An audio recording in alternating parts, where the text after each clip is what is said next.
नमस्ते, प्रणाम। दिनेश एडवोकेट आज के वीडियो के साथ। आज के वीडियो स्टार्ट करेंगे हम।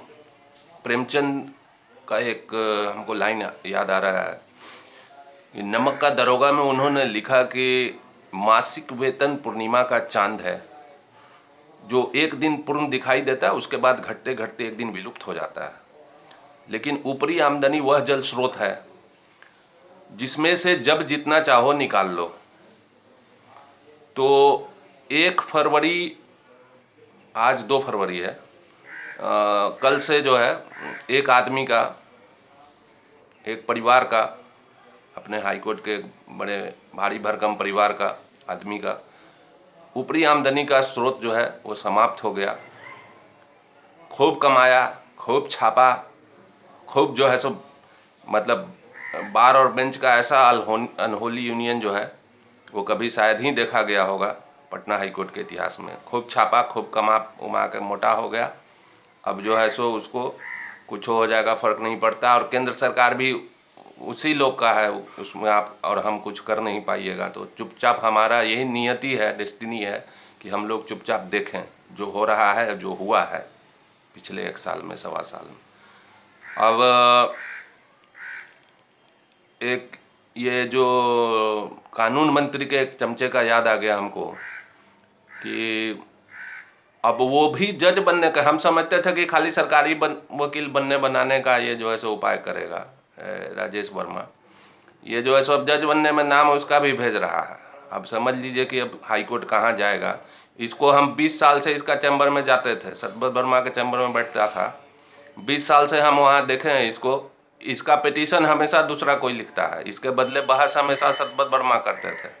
बाद में एक वो लड़का आया, उसका नाम भूल रहे हैं, उससे बहस करवाता है। और अब ये जज बनेगा तो जजमेंट किससे लिखवाएगा? अंजनी कुमार शरण की तरह इसको भी जजमेंट राइटर का एगो परमानेंट इसको देना पड़ेगा। ये हमको जब 2019 में हमने चैलेंज किया था इन लोगों का, शिल्पा सिंह एंड कंपनी का, जो 15 आदमी का जो विकेट गिर गया पूरा का पूरा, तो हमको बोलने आया कि जो है सो आप इसलिए कर रहे हो शिल्पा सिंह का, कि शिल्पा सिंह के खिलाफ इसलिए कंप्लेंट लिख रहे हो कि शिल्पा सिंह को ब्लैकमेल करके पैसा कमाओगे।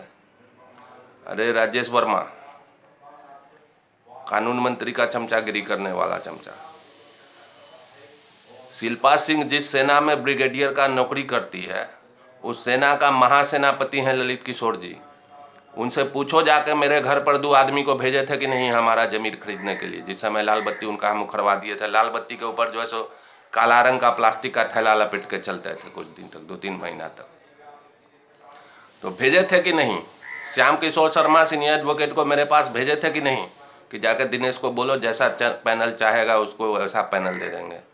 जब हम रिजर्व बैंक के गवर्नर से नहीं बिकेंगे, तब मैंने SBI और PNB के ब्रांच मैनेजर से हम बिकेंगे। सेनापति से पैसा नहीं लेंगे, आप ब्रिगेडियर से हम पैसा लेंगे। तुम जिंदगी भर यही सब काम किया है, फिक्सिंग सेटिंग, इसलिए तुमको सावन के अंधे को सब कुछ हरा ही दिखाई देता है। अब ये एक दूसरा या इसी का बात करते करते, ऐसे फिक्सिंग सेटिंग का बात करते करते याद आ गई, जो पांडे ऋषिकांत सिन्हा जो है, जो मधुबनी वाला स्पेशल जज एक्साइज कोर्ट का, वो आजकल पोस्टेड है बांका में। तो ये हमको किसी के थ्रू अप्रोच करने का प्रयास किया, तो अप्रोच किया, तो चूँकि अप्रोच करने के पहले तो फायरिंग हो चुका था, अब तो खाली बांध जो है सो लगना है जाके वहाँ। तो हम बोल दिए कि भाई आप अब तो अप्रोच करिए, करके ही क्या कीजिएगा, आपका तो कहानी कंप्लीट हो चुका है। तो ये आदमी खतरनाक है और हमारे ऊपर ये खतरा कर सकता है, हमला करवा सकता है, हत्या करवा सकता है। तो हम वीडियो के माध्यम से आप लोग को बता दिए, ये 3 आदमी से हमको ज़्यादा खतरा है।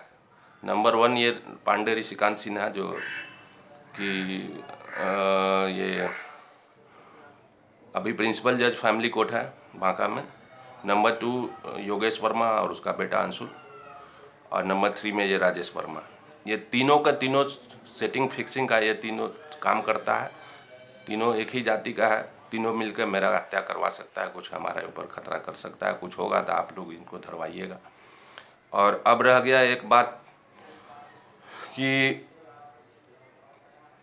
ये जो पोस्ट रिटायरमेंट वाला जो बीमारी फैला हुआ है जुडिशरी में, कि रिटायरमेंट से कुछ दिन पहले, 1 आध साल, 8 महीना 9 महीना पहले, लोग जो है सो सरकार का ऐसा प्रशंसा स्टार्ट कर देते हैं। अरुण मिश्रा को देखा ना, चमचागिरी का हद कर दिए, वर्सेटाइल जीनियस खोजने लगे प्रधानमंत्री के अंदर।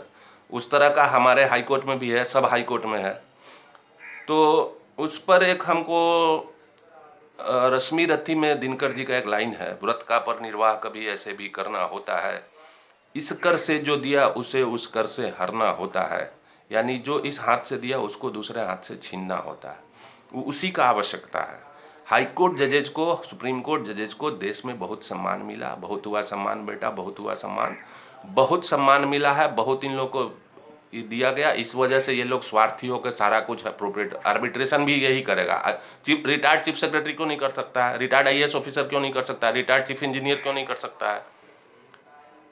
कर सकता है आर्बिट्रेशन। जिस एडवोकेट का 10 साल का प्रैक्टिस हो गया हाईकोर्ट में, वो आर्बिट्रेशन क्यों नहीं कर सकता है?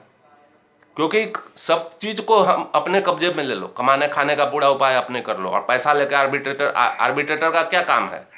पैसा लेके बस अपना फिक्स कर लिए, जो पैसा दिए उनके फेवर में डिसाइड कर दिए। यही हो रहा है आर्बिट्रेशन के नाम पर। इससे बड़ा रैकेट वर्ल्ड के किसी भी कंट्री की जुडिशरी में ऐसा नहीं चल रहा जैसा आर्बिट्रेशन के नाम पर देश में हो रहा है। पैसा लीजिए, अब फिक्स कर दीजिए कि उनके फेवर में अवार्ड जा रहा है।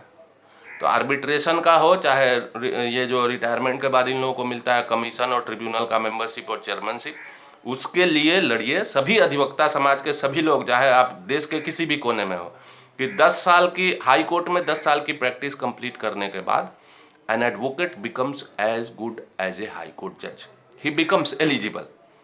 So if he becomes eligible to become a high court judge, why doesn't he become eligible to be appointed as a member of a tribunal or a chairman of a tribunal or a member of a commission or tribunal और chairman as a chairman of a commission? ये बिल्कुल होना चाहिए। इसके लिए लड़िए, इसके लिए संघर्ष करिए, धीरे धीरे लाइन पे आ जाएगा। जो दिनकर जी ने कहा कि इस कर से जो दिया उसे उस कर से छीन लीजिए। बहुत सम्मान दे दिए, बहुत दे दिए, भरोसा किए। ये लोग अब समूचा जो है सो बेच बाच के खाने पर लगा हुआ है। जुडिशियल अपॉइंटमेंट में अपना बाले बच्चा को भरेगा। घिना गया, महक गया, दुर्गंध से रहना मुश्किल है देश में। जुडिशरी से जितना दुर्गंध आज आ रहा है उतना इमरजेंसी के दौरान एग्जीक्यूटिव से भी नहीं आया था। ये दुर्गति है देश का।